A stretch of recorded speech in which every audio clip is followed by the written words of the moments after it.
Hi everyone, it's Sarah from the Support Worker Store. Today I have got Allan. Hi Allan, how are you going? Hey, good. How are you? I'm fantastic. Look, I'll be honest with you, I'm really excited that you said yes to be on this podcast because I have been following and watching your content for some time now. And I know that sounds really creepy and stalky, but you've got really great content on your platforms and I just really enjoy it. So let's dive straight in. What inspired you to open your business, which is Strong Foundation Support? Yeah, so why I decided to start Strong Foundation Support is simply because a lot of people out there are feeling lost and overwhelmed with the whole NDIS process. And, a lot of people, might not know how to use their NDIS plans or might not know which direction they need to go into to be able to utilize that funding in the best way. And I think, it is as we all know, like most plans are more underutilized than actually utilize. So I want to encourage people to have the knowledge, have the skills to be able to use that funding that is obviously disability specific and the lovely word of reasonable and necessary Yeah. that will fit their lives the best. Because if the funding is there and they've gone through the hardship and the difficulty of getting on NDIS, like that is such a massive battle in itself. Yeah. Let's use that funding. Let's get that funding in place, clear up the confusion, and allow people to, really build some amazing skills with that funding.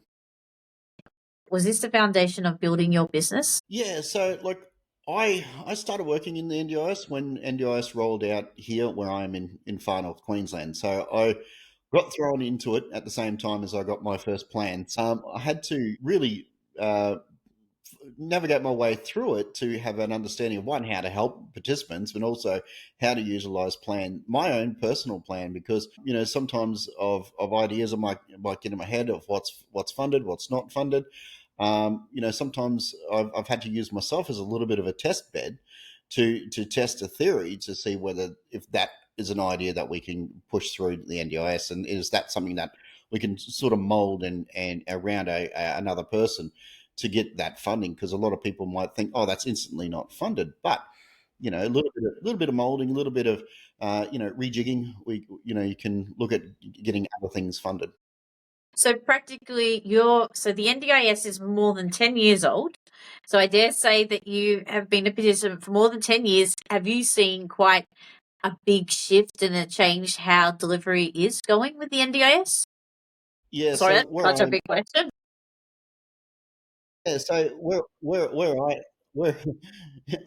I am up here in far north Queensland, we didn't get NDIS until 2018. So we're the late bloomers, I guess. And when it came into the sector up here, everybody was running around like headless chooks. Nobody really knew what this looked like. Yep. And Yep. because up here we're very, like, even though we're in a medium sized city, you drive 30 minutes out of town, that's instantly remote. And Yeah. a lot of service providers had no idea and still are struggling to provide services to people that are simply 30 minutes drive. And it's that close to the city. So, having that understanding to implement the NDIS model when it first came out, because obviously what has been test bedded, down in New South Wales, Tasmania, those places, that is, location specific, and that is what the model worked for them. Obviously, up here we had to do a lot of, other providers had to do a lot of, planning and implementation around what the services were going to provide and how they're going to provide, and whether it's going to be individualized or group services. So it took a lot, and NDIS in this area has grown exponentially. Sometimes you see a new service provider driving past, and you're like, oh, who is that? So sometimes you're trying to keep up with who's who around, especially as a support coordinator. You sometimes get lost with the services, because there are just so many unique services out there that have started and grown since Yep. 2018. Yep. So with your business, what does a typical day look like for you? Yeah, so a lot of things. I like making content. Trying to give some videos and tips and tricks back to service providers and participants as well. And that I like making that type of content because I'm trying to give back to people that without having such a wall that people have to overcome to get that information. Because a lot of places out there, they have a massive wall up just to get some basic information. So if I can fill that gap a little bit and like help people, that's tip number one. Second one is obviously when I'm working with participants, breaking down breaking down the barriers, helping them understand their plans, helping them what a lot of this technical jargon means, because as we all know, what's written on your paper plan, the wording there is completely different to what's in the portal. And, there's so many different acronyms, and, a lot of people are just so overwhelmed. So, I spend a fair bit of time just, reassuring and allowing people to express their frustrations a little bit. And then once we overcome that, then we start working towards what their goals are. And yeah, basically a lot of emails, phone calls, and trying to say hello to people to make these connections. Yep. So I take it you enjoy working with people that are receiving the NDIS and being able to deliver information to them in a way that's quite accessible. I must admit, watching your content, that's so much easier and better than what I could ever deliver. And the way that you deliver it is fantastic. I dare say you'd get that feedback a lot. No, I appreciate that. I'm glad that people are feeling that, and that's certainly the goal, is to break down and make it easy so people can digest. Well, when they created the NDIS and everything that comes after the NDIS, when it comes to publication, is really quite difficult to understand. And then once you understand it, put it into practice, because what is written and what is practice is two different things. So trying to get that information out that is accessible and easy for people, I think that's probably one of the NDIS's biggest lags, the fact that they don't give enough information out to NDIS participants, their families, the external stakeholders of somebody's life, that there's not enough easy information to digest for them to understand. And even as a service provider. You're exactly right. And that's been the biggest bugbear since the implementation of NDIS. The planners and the LACs, they're working with so many participants, but, the implementation side of things is a little bit left on the wayside. Everybody that I speak to, they receive their plan and they go, what do I do with this thing? There's no real education. There's no guidance from the NDIS. Obviously, they have support coordinators in place to implement that. But the big but with that is that there's not enough time. There's not enough time. The support coordinators are limited with the amount of time that they have, on average, 25, 30 hours a year. By the time you implement services, there is no time for coaching, understanding, putting that implementation, sitting down with a participant. There's no time. So everybody is struggling with understanding. Even like the content that they do deliver, I find it's an easy read document. That's fine. Great. It's not in video form, and it's not explained in the way that you explain it. So I give, out of anything, if you could do anything, if the NDIS could just hire you to deliver information in video form, I think we'd all sleep easier. Let's start a petition. Let's get that happening. I don't know. We have to bypass all the allied health this week to get to them. Yeah. What is the most challenging thing about starting a business? And because your business is quite different to a lot of businesses in the NDIS, what is the most challenging part for you? For me, like trying to explain what I'm doing, because I'm doing something that is probably considered not the normal. Everybody might be facing a little bit of challenges of understanding exactly what it is. Yeah. Some people might have the assumption that what I'm doing is support coordination, but without doing support coordination line items, which is completely different. Like support coordinators have their role, and everything that I do is complementing support coordinators. Yeah. And that is, one challenge that I'm, trying to share, is that no, like support coordinators have their place.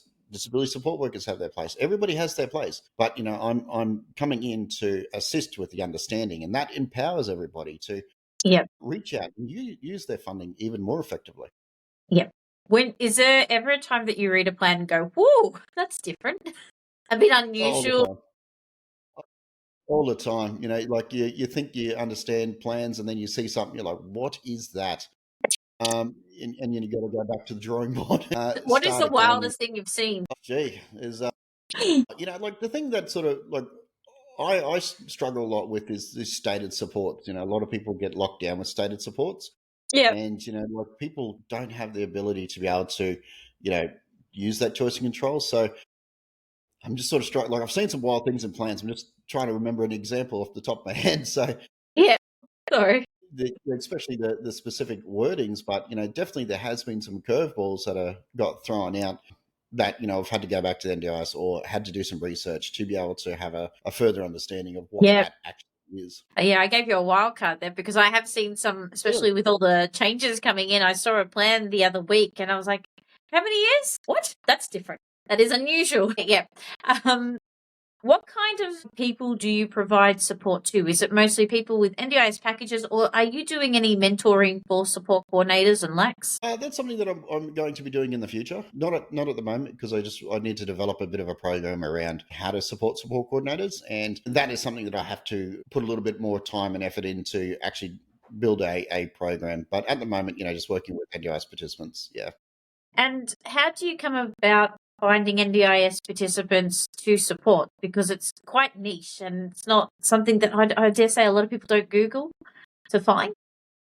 Yeah, so like a lot of my referrals so far have been generated through social media, whether it's been posting on Facebook groups or using TikTok. A few people have reached out via those methods. So it's slowly growing. It's a work in progress, and we're getting there. And I'm getting my website properly done. I've sort of It have, looks have a good. bit of I a must admit, I did jump onto it. I do like your website.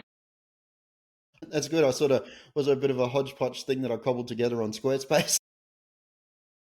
We won't play this game. Don't check out mine. So just started getting things implemented. So these things take time, and as I've started recently, it's a fairly recent venture. So trial and error, and using the knowledge and skills that I have from my time as a support coordinator, and obviously with the way everything's going, like still doing the coaching, mentoring, but then also getting back into the support coordination and psychosocial recovery coaching. All right. So you've got a bit going on. A little bit, yes. With your business and the mentoring, can you give me like a step by step of when you intake a new NDIS participant and their families, how does the process work? Like, is it one of those things that they just drop a line in your DMs and say, "Hey, I need some help"? Do you have to do a full intake? Do you have to ask? Is it a questionnaire? Like, how does it work?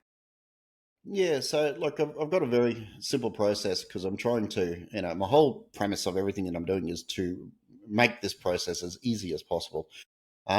People can message me. They can, jump on the website. There is, a contact form.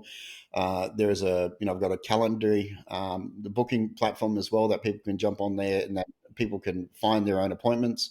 Offer free meet and greet, so a 15-minute call, exactly like this, a video call, or even like I know some people do not like or don't have the ability to be able to use Zoom or a webcam. More than happy to do a phone call. Yep. So yeah, so basically, just a conversation, just like you and me are having right now. In that call, it's not really anything. We don't get into anything in depth because it takes a little bit of time to understand where a person's plan is. But it's just a round of having a chat. How can I help? And where would you like to be in 6 months or 12 months time? Yep. Beautiful. So, is it busy? Like, or is it? Is it busy? Oh, it's slow. Yeah. Okay. Yeah. Yeah, So, how long have you it's a been new venture. operational for? It's not long, only about a month and a half. Yeah, so it's very very new venture that this is happening. So slowly but surely. Not seen an Allan like you before in the sense of this business. You're the first No, I've seen. that's right. And I think like a lot of I'm coming in to do something a little bit different that is not in the normal, and it does take a little bit of time to be able to share what is actually happening and how that Yeah. is going to fit in the NDI space. And I guess everybody is a little bit conditioned of the step process, so just throwing something different in there to help people. Sorry, I'm so fangirling, but I do. I like the idea of, sitting down, explaining plans, going through it, how to best utilize it. But also, I believe this sector at times, when it comes to support coordination, they're not trained, or like there have been multiple times that I've had support coordinators reach out about line items, and I'll be like, but ain't that your job? Yeah. So I get that, like, this type of business is needed in this sector, and especially with families, because it can be quite overwhelming. And it's so easy to, when you're meeting with a planner, to make a mistake with our language that we use. What is one of the most common mistakes you see in NDIS plans? Like when the people get their plans back, they don't have their proper goals that they originally wanted, or they have a goal that is way too broad, like in NDIS, like I encourage everybody to have specific goals. Another one is obviously the about me section, that seems to come back wrong all the time. Sometimes there are, little mistakes with how plans are managed. Sometimes people want plan managed, they end up getting NDIA managed. So going through those processes of making those smaller administrative changes, I can understand, like when people get a plan, it's wrong, and like it does cause a lot of stress and anxiety. So being able to say, hey, let's just relax, and we can work through it. There's a process, and the process does take time, and having that conversation with people that this can be fixed, but there is a process. But yes, the first plan review, that's always a very daunting one. Yeah. It's a scary thing, because like it almost feels like you have to reprove yourself again. And a lot of people struggle, like have that worry, because they've done it already with their onboarding, getting their first plan. They had to fight and fight. There's just reports after reports, and some people get setbacks, and then all of a sudden they got to face a review. It's like, oh no, what do we do here? So the big thing that I encourage people to do is have all their reports aligned with the same information around the supports that they require. They might get a report from their occupational therapist. Will say the occupation will say a person needs 15 hours in home support. Then they get a report from a counselor or a psychologist or something like that, and then the psychologist over here is saying, "Oh no, due to their mental health concerns, they only need 5 hours support." So there is that varying of difference that the NDIS, and I have seen them pick up, like, hey, there is no consistency with what actual funding you need. So one thing I say to provide to participants is that having your reports aligned does streamline that review process, because it's a consistent, it's consistent basically, and the NDIS can see, okay, well, across 5 professionals, this person is consistently needing these X amount of support. Okay, we're good to go. It's they're remarkable. The simple thing is they're remarkable to go through that. Obviously, like the day-to-day struggles of supporting somebody with a disability. And I was talking to a guy the other day, and like he's in a situation where he wants to be independent. He wants to be able to manage his day-to-day life, and of course get services put in place. But on the side, like very concerned about his informal supports. How's that going to look like? The informal supports, they're informal supports, but they are individual. They have their own lives. They need to be able to go and do what they need to do, like jobs or raising children. These things matter, and including that in your review of really expressing to the NDIS, like, hey, like we're struggling here. This is a major factor. My partner, yes, they're my partner, but it's not their 100% obligation to not live their lives. They need to be able to do what they need to do. They're not obligated to be my support worker 24/7. So yeah, that's one of my other little side services that I do, is like, it's like you sort of think of the Ghostbusters call, who are you going to call? Ghostbusters. It's like, yeah, that's exactly right. And that's one of the sort of services that I do, is that, like I have, ad hoc services, like people receive a letter that they're struggling with, or they don't understand, or they don't know what to do. So, having that ability where people can just give you a call, I think will help. And of course, people, if you're linked with a support coordinator, that's their role as well. Have a chat to your support coordinators, have a chat to your local area coordinators. There are so many people out there that a participant can reach out to assist with understanding these complex letters, because the NDIS just loves oh, here you go, here's a letter, have fun with that. That's another hard one. Yeah. Oh, like when you've been through a few reviews, they generally have a set process and set sort of criteria that they go through. So you generally know where they're coming from. And one thing that I do encourage people to do is ask especially with the local area coordinators, because you do have that little bit more of a personal approach with them, is to reach out and say, hey, like this upcoming plan review, what are you expecting? What do you want from me, so then I can come to this meeting absolutely 100% prepared. there's no point in going to a review meeting if you're not prepared. And sometimes you do get those curveballs, but that's okay. You can work through them. But going into those review meetings and asking those questions, okay, what do you need from me to be able to make this plan review successful? Yes, yeah, I've done that many times. Yes, yeah.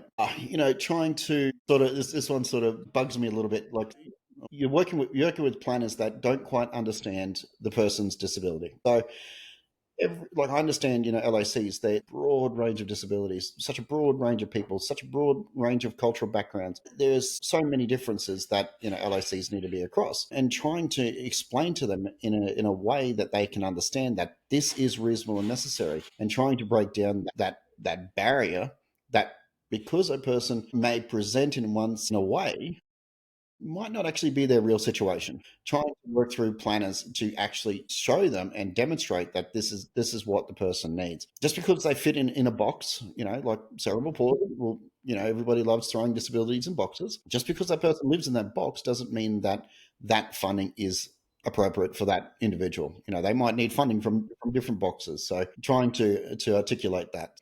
Yeah, I think it just stems back to understanding, having an understanding of the language, having understanding of the process, understanding of the roles of NDIS and how different roles play out. Because in NDIS, a lot of people, we have very similar job titles. And it does, like a lot of people do get very confused very quickly about what that actually is and how those roles support that person. I guess, like having the ability to be able to reach out to reliable supports as well.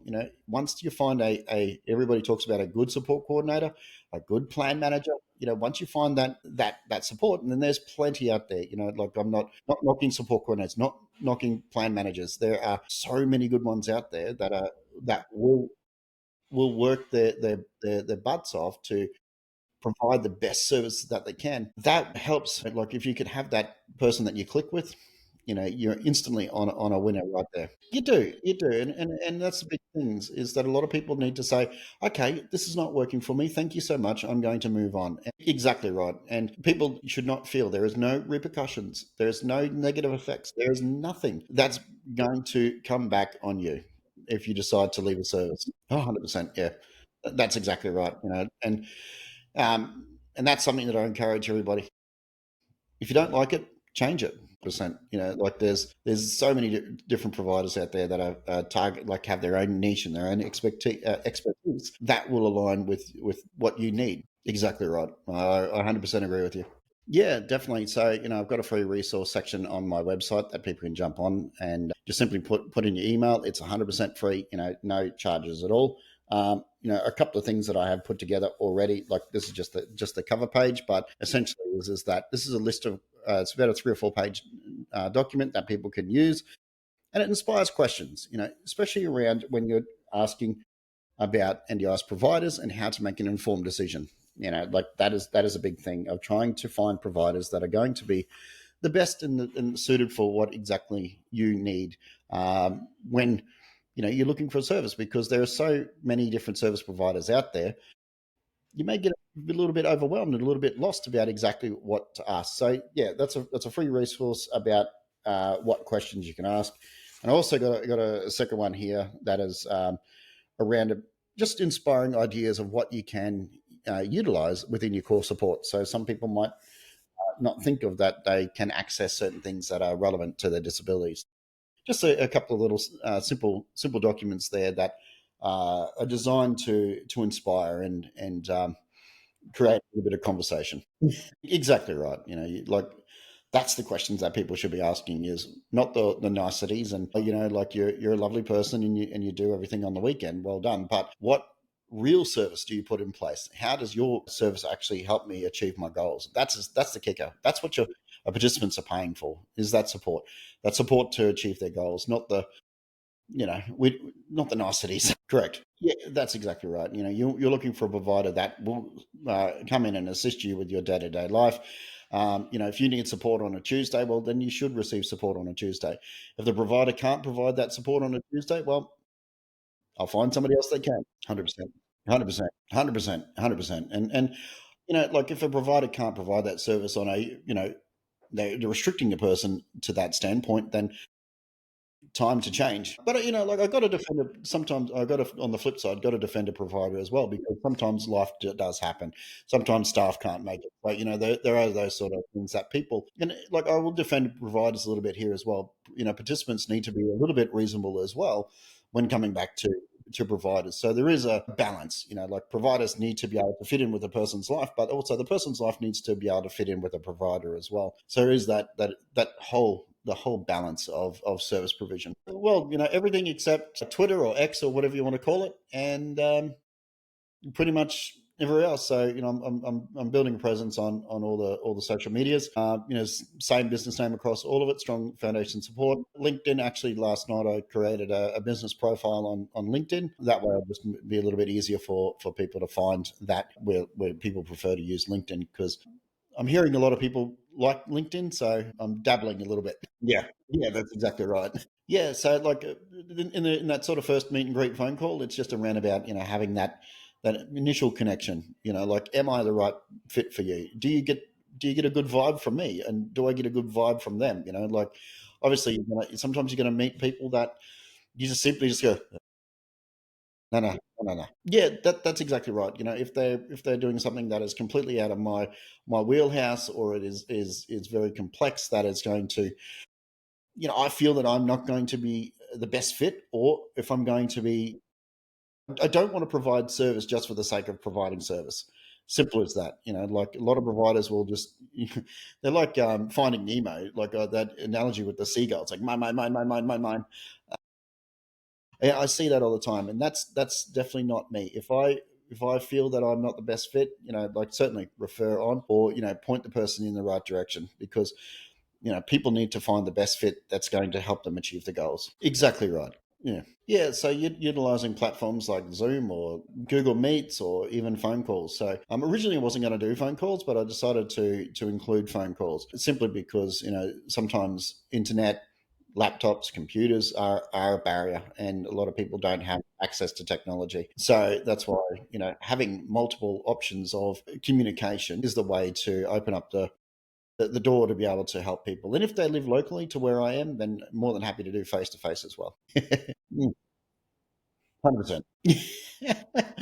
Go for it. Future plans are, continue to be able to provide the service that I'm doing, continuing to, uh, I guess, promote and show people that what is actually possible. And obviously, doing something that's not considered normal, um, breaking down that barrier that people do have the ability to be able to understand their plans. And I think, like everybody's been bottlenecked into the fact that they are restricted of what information that they can get. So continuing to promote the business, continuing to create content, and continuing to develop my skills, because eventually down the track, I want to be able to still coach and mentor people, but in roughly about 3 years' time, have the ability to provide counselling as well. So that is further down the track, but continuing to evolve, continuing to grow, and continuing to try to open up the ability for people to understand. I think that's the main goal. I am, yeah. I went back to university last year. Yeah, sometimes I don't think that. Yeah, that's exactly right. And utilizing those skills not only on a theory side, but also a practical side as well. Having the understanding of what you're learning in the books, but then obviously, I've always been a believer is that yes, you study, you do have that foundational knowledge within your studies. Cert 3, Cert 4 disability, any of those sort of certifications. Yes, you do understand that understanding, but when you're working with people with disabilities, having that practical knowledge as well is massive. Yes, yeah, no, with you 100% on that. Yeah, same. That's exactly right. No, I think like we've covered it all. I think like it's I just want to say thank you so much for giving me the opportunity to come on here and have a conversation with you. Yeah, that like we could talk about like that for hours on end, but that is something that grinds my gears, I guess. Not get on my soapbox again, but a lot of misinformation, a lot of providers out there that are acting in a way that is completely against the code of conduct as well. And it sort of makes me question, saying, well, if they're acting like that on social media, then how are they conducting themselves in a professional manner? And I know that's probably, but that's just my personal opinion that, the way that you conduct yourself on social media, conduct yourself in public, it reflects how you conduct yourself as a business as well. So um, I just think, Yeah, yeah, yeah. That makes sense. That's exactly right. Thank you so much. And like, like any sort of topics that anybody, like yourself or anybody that wants me to cover, more than happy to make the videos. And like any sort of questions that people might raise, more than happy to do a bit of a, delve into it and see if I can break that barrier down. Especially I see like comments on Facebook, on some of these NDIS provider networks, and simple things like can a provider charge me a cancellation fee? Well, yeah, these are questions that people are wanting answers to. So yeah, I'm just trying to break it down. Yeah, that's exactly right, and that's something that I'll be doing is doing live TikToks about that. We'll go through it, work our way through it. I want that information to be accessible as best as possible without any sort of paywalls or registrations or anything like that. Like we want to be able to give that information out as freely as possible. Yeah, yeah, 100%. Yeah. No, no, this whole the whole social media thing is a different world. So no worries. Thank you so much.